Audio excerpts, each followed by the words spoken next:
చందనాపురం అనే ఒక ఊరి పొలిమేరలో ఒక గాడిద ఏదో ఆలోచిస్తూ నడుస్తుంది. ఎంతలా ఆలోచిస్తుందంటే తను ఎటు నడుస్తుందో కూడా తనకు తెలియడం లేదు. ఎదురుగా ఒక ఎద్దు, ఒక మేకపిల్ల, ఇంకా రాము ఏనుగు వస్తున్నాయి. అనుకోకుండా తను రాము ఏనుగును గుద్దుకుని పడిపోయింది. అరే తమ్ముడు డంకీ, చూసుకొని ఇంతకి నువ్వేం ఆలోచిస్తున్నావు? అరే రాము ఏనుగు, నీకు తెలిసిందే కదా, మా యజమానికి మోతి అనే ఒక కుక్క కూడా ఉంది. నిన్న రాత్రి మేమిద్దరం బయట కూర్చుని ఉండగా, అరే ఓ మోతి, చూడు, ఇంట్లో దొంగలు పడ్డారు. మొరగడం మొదలుపెట్టి యజమానిని నిద్రలేపు. ముందతను లోపలికి వెళ్ళి నువ్వు ఆ తర్వాత మరుగుతాను. నువ్వు నా పని నాకు నేర్పించకు. సరే, ఒకవేళ యజమాని నువ్వు నిద్ర లేపకపోతే నేను లేపుతానుండు. అలా అని నేను అరవడం మొదలుపెట్టాను. అరే ఇంతకీ ఏమైంది ఈ విధవకి? రాత్రిపూట కూడా ప్రశాంతంగా పడుకొనివ్వడు.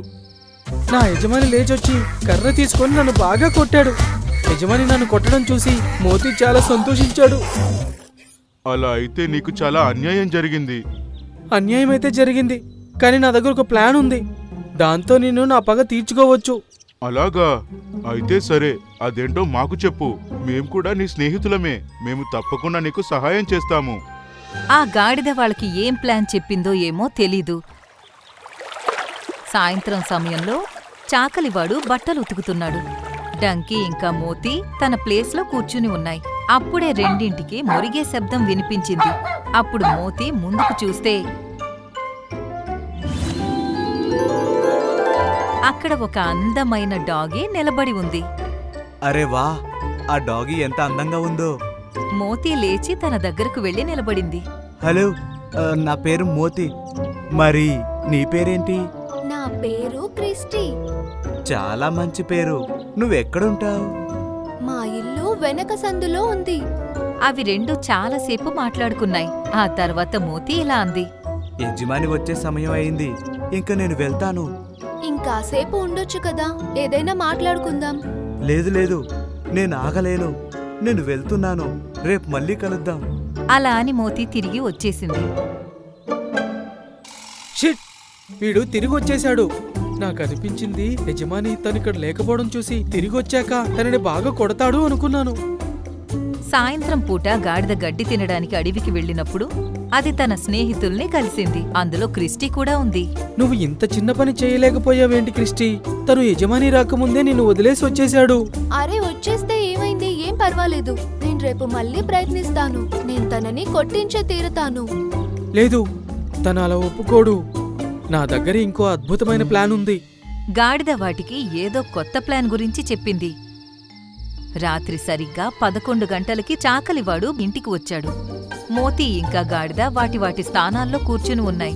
దోబి మోతి ముందు ఆహారం ఉన్న కప్పు దాని ముందు పెట్టి తల మీద చెయ్యి వేసి ఇలా అన్నాడు. మోతి, ప్రశాంతంగా అన్నం తిను, సరేనా? తర్వాత తను తన బెడ్ మీదకు వెళ్లి పడుకున్నాడు. మోతి అన్నం తింటూ ఉండగా క్రిస్టి అక్కడికొచ్చింది. మోతి, మోతి, ఇలారా. తనని చూడగానే మోతి సంతోషంతో ఇలా అంది. అరే క్రిస్టి, నువ్వేంటిక్కడ? రా, నువ్వు కూడా వచ్చి తిను. అరే ఏంటి నువ్వు ఈ బోరింగ్ భోజనం తింటున్నావు? నా దగ్గర నీకోసం ఇంకా నా కోసం టేస్టీ చికెన్ ఉంది. ఏమన్నావు? చికెనా? కానీ ఇప్పుడు నేను ఇంటిని కాపలా కాస్తున్నాను. నేను రాలేను. అరే ఎక్కువ దూరమేం లేదు, మనం తినేసి వెంటనే తిరిగొచ్చేద్దాం. చికెన్ చాలా ఉంది, నాకు ఒంటరిగా అంత తినాలని లేదు. కానీ నేను నీతో వస్తే ఈ ఇంటినెవరు కాపలా కాస్తారు? అరే నువ్వు దాని గురించి ఆలోచించకు, తనతో నేను మాట్లాడతాను. అప్పుడు గాడిదతో క్రిస్టి ఇలా అంటుంది. డంకీ అన్నయ్య, మేమిద్దరం కాసేపట్లో వచ్చేస్తాము. మేమొచ్చే వరకు నువ్వు ఇంటిని కాపలా కాస్తావు కదా? అతను చెయ్యడు. తను నా మీద కోపంగా ఉన్నాడు. లేదు లేదు, అలాంటిది ఏం లేదు. చిన్న చిన్న గొడవలు జరుగుతూనే ఉంటాయి.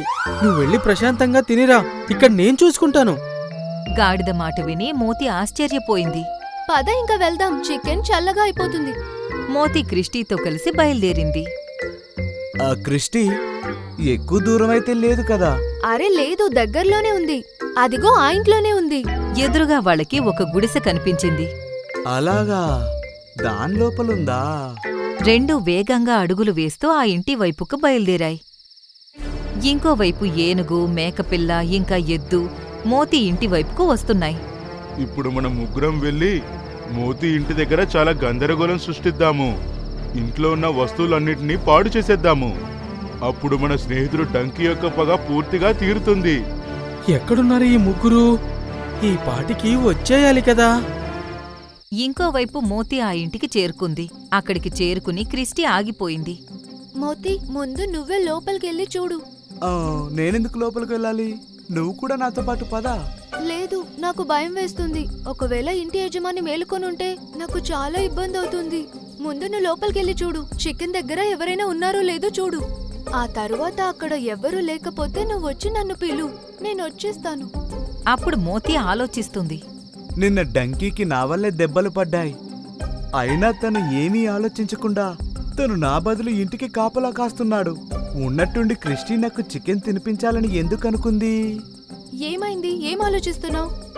నేను ఇప్పుడే వస్తాను క్రిస్టి. అలా అని చెప్పి మోతీ అక్కడి నుండి తన ఇంటికి పారిపోయింది.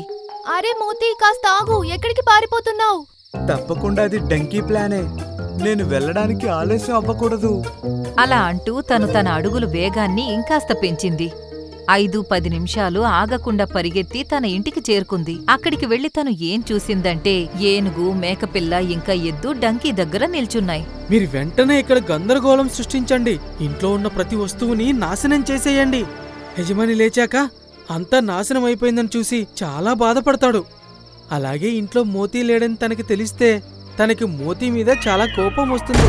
ఆ తర్వాత మోతీ తిరిగి వచ్చాక యజమాని తనని బాగా కుమ్ముతాడు.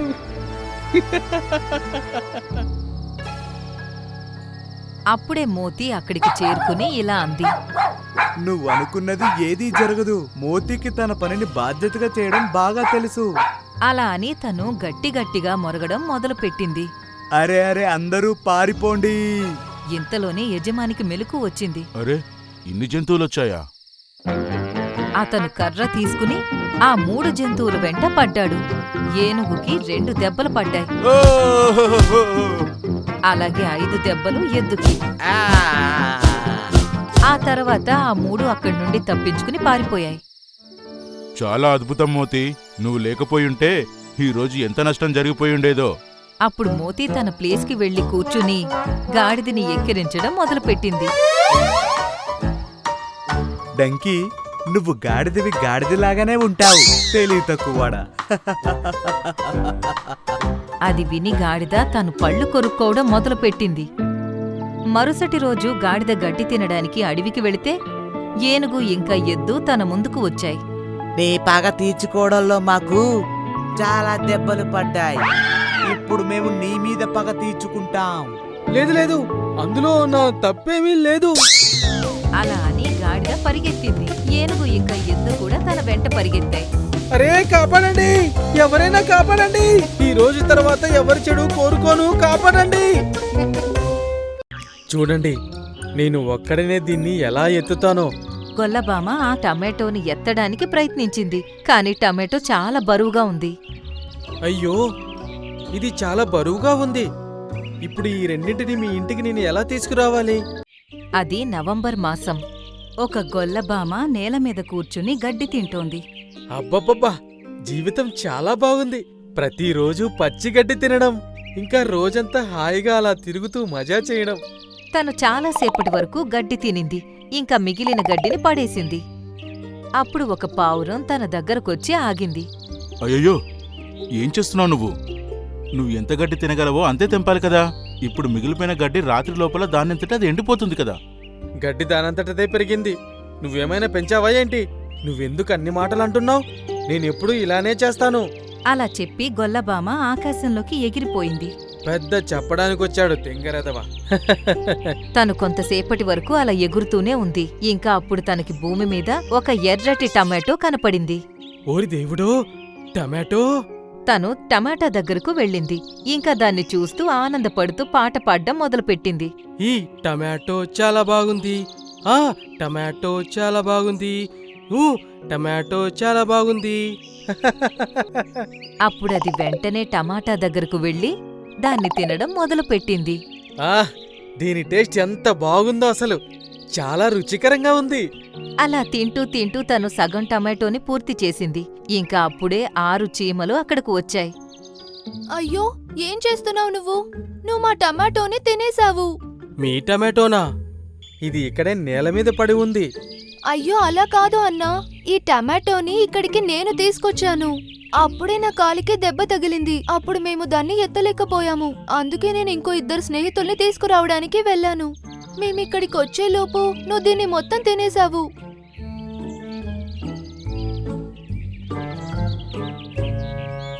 అయ్యయ్యో, నన్ను క్షమించు. సగం నేను తినేశాను. ఇంకా ఈ మిగిలిన సగాన్ని నేను మీ ఇంటి వరకు తీసుకొస్తాను. ఈ టమాటోని మేము ఈరోజు తినడానికి తీసుకెళ్లట్లేదు. చలికాలం వస్తుంది కదా, ఇంకా చలికాలంలో మేము ఆహారం కోసం వెతికినా ఎక్కడా దొరకదు. అందుకే మేము ఇప్పటి నుంచి ఆహారాన్ని నిలువపరుచుకుంటున్నాము. ఒకవేళ మేము తినేసిన టమాటోని తీసుకువెళ్ళినా కూడా ఇది రాత్రిలోపే పాడైపోతుంది. ఇది మాకు దేనికి పనికిరాదు. ఏమన్నావ్? చలికాలం కోసం ఇప్పటి నుంచేనా? అవును, మేము చలికాలం కోసం ఆహారాన్ని నిలువపరుచుకుంటున్నాం. ఎందుకంటే అంత చలిగాలుల్లో గత ఏడాది ఎన్నో జంతువులు చచ్చిపోయాయి. సరే, నువ్వు నన్ను టమాటో చెట్టు దగ్గరికి తీసుకెళ్ళు. ఈ ఒక్కదానికి బదులు 2 టమాటోలు మీ ఇంటి దగ్గరికి తీసుకొస్తాను. అది విని చీమలు సంతోషించాయి. ఇంకా గొల్లబామ అన్నింటితో పాటు టమాటో చెట్టు దగ్గరకు వచ్చింది. తను ఒక్క దెబ్బ వేసి 2 టమాటోలను నేల మీద పడేసింది. చూడండి, నేను ఒక్కడనే దీన్ని ఎలా ఎత్తుతానో. గొల్లబామ ఆ టమాటోని ఎత్తడానికి ప్రయత్నించింది. కాని టమాటో చాలా బరువుగా ఉంది. అయ్యో, ఇది చాలా బరువుగా ఉంది. ఇప్పుడు ఈ రెండింటిని మీ ఇంటికి నేను ఎలా తీసుకురావాలి? ఇది విని చీమలు వాటి నోళ్లను వెళ్లబెట్టాయి. అప్పుడే గొల్లబామకి ఒక ఆలోచనొచ్చింది. హా, నేను వాటిని ఎత్తలేనేమో, కానీ దాన్ని తోసుకుంటూ నేను ఎక్కడికైనా తీసుకెళ్లగలను. అలా చెప్పి గొల్లబామ గాల్లోకెగిరింది. తను టమాటోని 2 చేతులతో నెట్టడం మొదలుపెట్టింది. ఇంకా టమాటో ముందుకు వెళుతూ ఉంది. అయ్య బాబోయ్ అన్నా, ఇది చాలా మంచి ఆలోచన. ఇంకా గొల్లబామ తన చేతులతో ఆ టమాటోని నెట్టుకుంటూ చీమల పుట్ట దగ్గరకు తీసుకొచ్చింది. రెండోది కూడా తీసుకొస్తాను, మీరిక్కడే ఉండండి. తను మళ్లీ గాల్లోకి ఎగిరింది. ఇంకా 2వ టమాటోను కూడా అదే విధంగా వాటి పుట్ట దగ్గరకు తీసుకొచ్చింది. ధన్యవాదాలు అన్నా. అప్పుడు చీమల రాణి ఇలా అంది. అన్నయ్య, మీకైతే ఈ పని చాలా సులువు. నువ్వు కూడా చలికాలం కోసం ఇప్పటినుంచి ఆహారాన్ని జమ చేసుకోవడం మంచిది. ఈసారి చాలా మంచు కురిసే సూచనలున్నాయి. నేల అస్సలు కనపడనంత విధంగా కురుస్తుందంట. అప్పుడు నువ్వు చాలా ఇబ్బంది పడతావు. సరే, కానీ మీ అందరూ మీ పని చూసుకోండి. నేను ఎగురుకుంటూ ఎక్కడికైనా వెళ్ళగలను. ఇక్కడ కాకపోతే వేరే ప్రదేశానికి నేనే నా ఆహారాన్ని సంపాదించుకుంటానులే. అలా చెప్పి ఆ గొల్లబామ అక్కడ్నుంచి ఎగిరిపోయింది.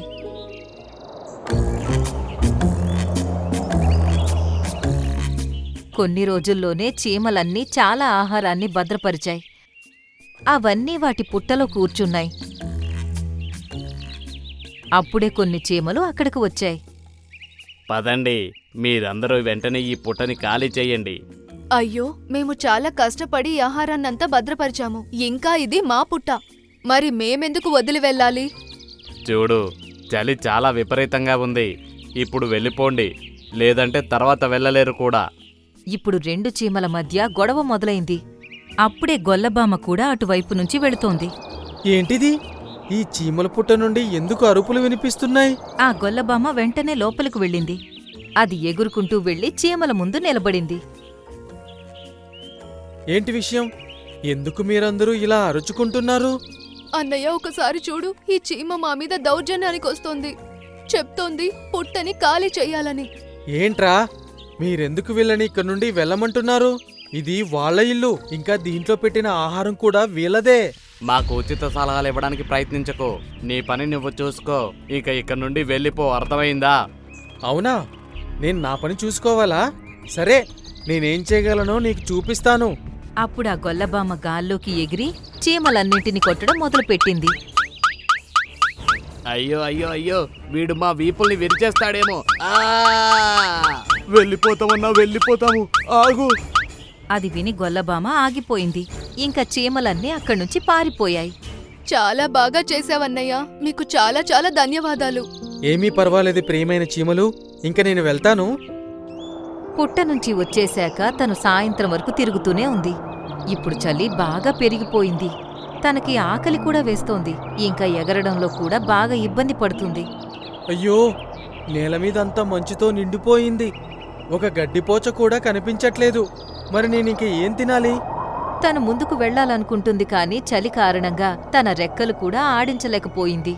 ఇంకా ఆ చల్లటి గాలి తనని వెనక్కి లాక్కుపోయింది. ఆ! ఆ! గాలితో పాటు తను ఎగురుకుంటూ తను చీమల పుట్టలోకి వెళ్ళిపోయింది. ఇంకా తనను చూసి చీమలు చాలా ఆశ్చర్యపోయాయి. అయ్యో, ఇది అన్నయ్య కదా? ఈయనని ఈ విధంగా ఎవరు చేశారు? చూస్తుంటే చలి కారణంగా తన శరీరం మొత్తం బిగుసుకుపోయింది. మనం వెంటనే ఏదో ఒకటి చెయ్యాలి. మనం ఏవైతే చెక్కలు భద్రపరిచామో నువ్వు వాటిని తీసుకొచ్చి తన ముందు పెట్టి నిప్పంటించు. అప్పట్లోగా నేను ఆహారం నుండి కొన్ని ఆకుల కోసం చూస్తాను. ఇప్పుడు చీమలు గొల్లబామ ముందు కొన్ని చెక్కలు ఉంచి నిప్పును వెలిగించాయి. అలా చెప్పి చీమల రాణి ఒక మూలకు వెళ్ళింది. ఎక్కడైతే అవి వాటి ఆహారాన్ని భద్రపరిచాయో ఆ చీమరాణి అక్కడ ఉన్న ఒక జామకాయ ఆకును తీసుకుని తను తిరిగి గొల్లబామ దగ్గరకు వచ్చింది. మిగతా చీమలేమో అంతలోపు గొల్లబామ ముందు నిప్పును వెలిగించాయి. ఇప్పుడు తన కళ్ళు తెరుచుకున్నాయి. ఆ! ఈ మంట ముందు చాలా సుఖంగా ఉంది. మీ అందరికీ చాలా ధన్యవాదాలు. ఇందులో ధన్యవాదాలు చెప్పాల్సిందేముందన్నయ్య? మీరే కదా మమ్మల్ని ఆ చీమ నుండి రక్షించారు. ఒకవేళ మీరలా చెయ్యకపోతే మీలాగే మేము కూడా చలిలో ఇరుక్కుపోయి ఇబ్బంది పడేవాళ్ళం. కానీ మీరు చెప్పిన మాట నేను పట్టించుకోలేదు. ఒకవేళ నేను ఆహారాన్ని భద్రపరుచుకొని ఉంటే ఇప్పుడు నేను ఆకలితో ఉండేవాణ్ణి కాదు. మీరు ఆకలితో ఉండాల్సిన అవసరమేం లేదు. ఈ పచ్చాకు తీసుకోండి. ఓరి నాయనో, ఇది జామకాయ ఆకు కదా? ఇదైతే నాకు చాలా ఇష్టం. అలా చెప్పి గొల్లబామ ఆ ఆకును తినడం మొదలుపెట్టింది. మంట ముందు కూర్చున్నాక తన చలి పోయింది. ఇంకా ఆకును తిని తన ఆకలి కూడా పోయింది. తను ముందులాగే బాగైపోయింది. వచ్చే ఏడాది నుండి నేను కూడా మీలాగే ఆహారాన్ని భద్రపరుచుకుంటాను. ఇంకా మీతో పాటు ఇక్కడే ఈ పుట్టలోనే చలికాలాన్ని ప్రశాంతంగా గడుపుతాను. అది విన్నాక చీమలన్నీ సంతోషించాయి. ఇంకా అన్నీ ఆ మంట ముందు కూర్చుని మాట్లాడుకోవడం మొదలుపెట్టాయి.